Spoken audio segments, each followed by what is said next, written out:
Pride and Prejudice, Chapter 9.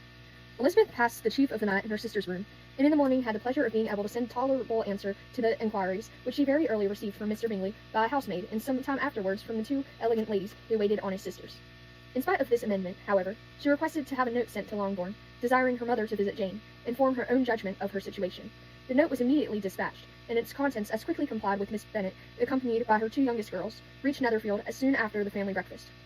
Had she found Jane in any apparent danger, Mrs. Bennet would have been very miserable, but being satisfied on seeing her that her illness was not alarming, she had no wish of her recovering immediately, as her restoration to health would probably remove her from Netherfield. She would not listen, therefore, to her daughter's proposal of being carried home, neither did the apothecary, who arrived about the same time. Think it all as advisable. After sitting a little while with Jane, on Miss Bingley's appearance and invitation, the mother and three daughters all attended her into the breakfast parlour. Bingley met them with hopes that Mrs. Bennet had not found Miss Bennet worse than she expected.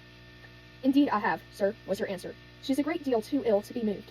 Mr. Jones says we must not think of moving her. We must trespass a little longer on your kindness." "Removed!" cried Bingley. "It must not be thought of. My sister, I am sure, will not hear of her removal." "You may depend upon it, madam," said Miss Bingley, with cold civility, "that Miss Bennet shall receive every possible attention while she remains with us." Mrs. Bennet was profuse in her acknowledgments.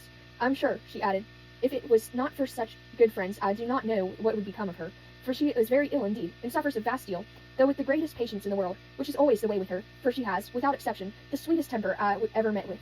I often tell my other girls they are nothing to her. You have a sweet room here, Mr. Bingley, and a charming prospect over that gravel walk. I do not know a place in the country that is equal to Netherfield. You will not think of quitting in a hurry, I hope, though you have but a short lease." "Whatever I do is done in a hurry," replied he, "and therefore I should resolve to quit Netherfield. I should probably be off in 5 minutes.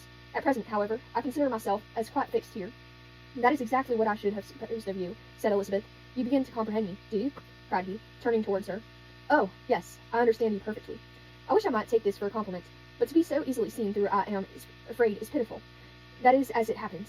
It does not necessarily follow that a deep, intricate character is more or less estimable than such a one as yours. Lizzie," cried her mother, "remember where you are, and do not run on in the wild manner that you are suffered to do at home.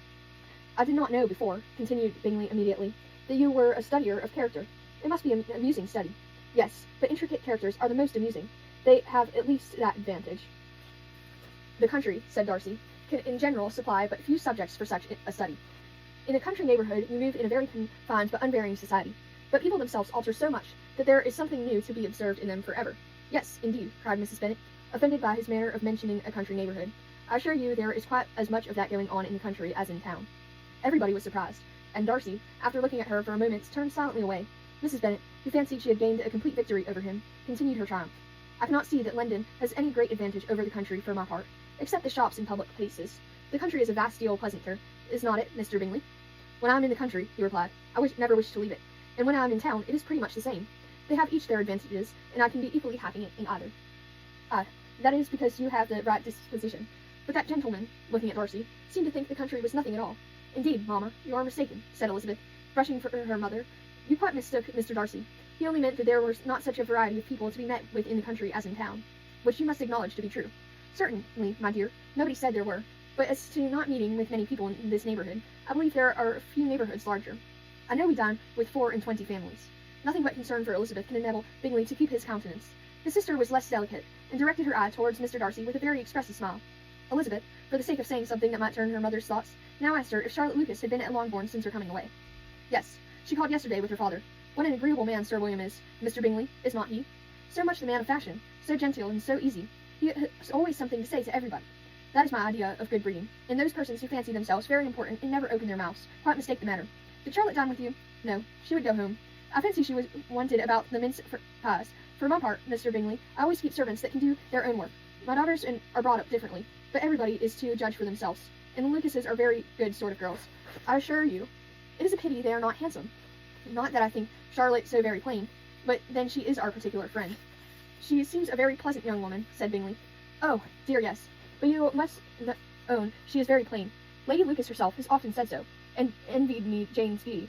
I do not like to boast of my own child, but to be sure, Jane, one does not often see anybody better looking. It is what everybody says. I do not trust my own partiality. When she was only 15, there was a gentleman at my brother Gardiner's in town, so much in love with her that my sister-in-law was sure he would make her an offer before we came away. But however, he did not. Perhaps he thought her too young. However, he wrote some verses on her, and very pretty they were.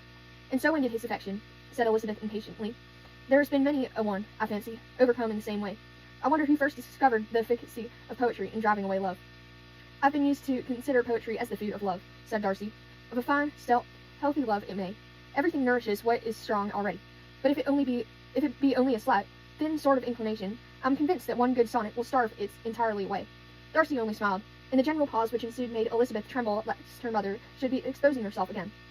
She longed to speak, but could think of nothing to say, and after a short silence, Mrs. Bennet began repeating her thanks to Mr. Bingley for his kindness to Jane, with an apology for troubling him also with Lizzie.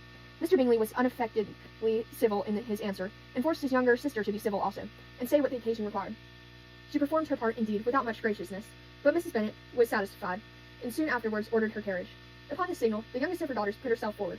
The two girls had been whispering to each other during the whole visit, and the result of it was that the youngest should tax Mr. Bingley with having promised on his first coming into the country to give a ball at Netherfield.